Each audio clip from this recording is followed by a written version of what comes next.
কালীঘাট মায়ের মন্দির সম্বন্ধে আরও একটি অজানা তথ্য দেব আজকে আপনাদেরকে। তার আগে ভিডিওটা যারা যারা দেখছেন কমেন্ট বক্সে একবার জয় মা কালী লিখে দেবেন। মন্দিরে তো অনেকেই যান, খেয়াল করেছেন হয়তো মন্দিরের চূড়ায় এই ত্রিশূলটা একরকম আড়াআড়ি ভাবে রয়েছে। সমস্ত মন্দিরে কিন্তু লম্বালম্বি ভাবে থাকে। এটার কারণ কি জানাবো আজকে আপনাদেরকে।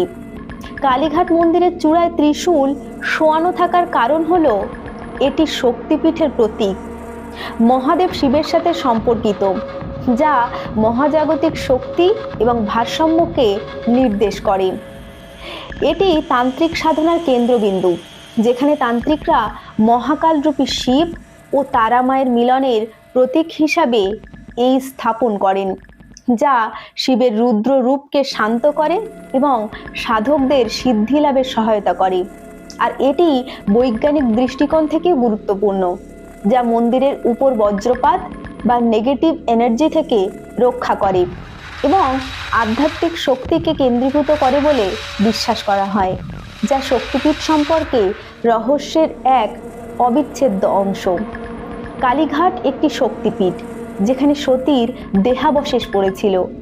দেবী কালী যেখানে মহাকাল ভৈরব অর্থাৎ শিবের সঙ্গে পূজিত হন। ত্রিশূল, যা শিবের অস্ত্র, শুয়ে থাকা অবস্থায় থাকাটা শিব এবং শক্তির অবিচ্ছেদ্য বন্ধন, অর্থাৎ শিব ও কালীর মিলনকে নির্দেশ করে।